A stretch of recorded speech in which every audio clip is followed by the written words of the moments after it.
දැන් මගේ හෙන ලොකු ලව් එකක් තිබිලා මේ බූට් එකක් වැදුණානේ දරුණුවටම. අවුරුදු 3මාර්ග විතර එකක්. ඊට පස්සේ ඒකෙන් පස්සේ මම ওই ප්‍රසිද්ධියේ එහෙම අවුලක් ඇති වුණාම රිකා වෙන විදිහ මම ප්‍රසිද්ධිය කිව්වා.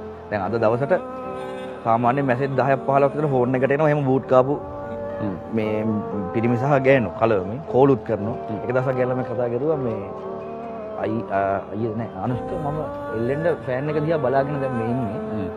මම මොකද්ද කරන්න කියලා මට හිතා ගන්න බැරිලා වගේ ඉන්ටර්විව් එකක් දැකලා මම මේ කෝල් කරන්නේ කියලා. මේ මට මොකක් හරි දෙයක් තියනවද ඔයාලගෙන් මේ අහගන්නවත් කියලා. ෆෑන් එක එල්ලෙන්නේ නැති වෙන්න පුළුවන්. ඔව්. නමුත් අදටත් ඉන්නවා ජීවත් වෙලා. මිනිස්සු මුලින්ම දිනු කරන්න ඕනේ මනසනේ. ඔව්. අපි අනිත් අය පාලනය කරන්න කලින් තමන්ව පාලනය කරගත්තා නම් ওই දුක කියන එක 0 වෙනවා හැම වෙලේම. හැබැයි මගේ තියෙනවා දැන් කාට්ටියට පොරටක් දුන්නට අර පොඩි අප්සෙට් මල පෙරේතෙක් ඉන්නවා වෙනම. අර හින අහිංසක මෝඩ චරිත. ඉක්මනට ගෑණියෙක්ව විශ්වාස කරනවා කෙල්ලෙක්. බැඳීම ඇති වෙනවා නම් කෙනෙක් විශ්වාස කරනවා. ඒක විශ්වාසය වැඩි වෙගෙන ගිහිල්ලා අර මං විසින්ම ඉල්ලන් කා ගන්නවා. ඒ කියන්නේ රහත් පොලේ කියන්නේ මම්ම ගා ගන්නවා. ඉතින් මූට මුලින්ම මම හම්බෙද්දි කියනවා මෙදාපරට හම්බුනේ නියම කියලා. ආයෙත් හදිනවත් ඒක හරියන්නේ නෑ බෑ කියලා.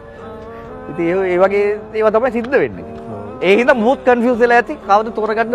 ඔව් ඒකේ මට ඒකේ උපදෙස් දෙන්නත් බයයි. දීලේ වෙල්ල ආයෙ මොනවා වේද කියලා මංවත් දන්නේ නෑ.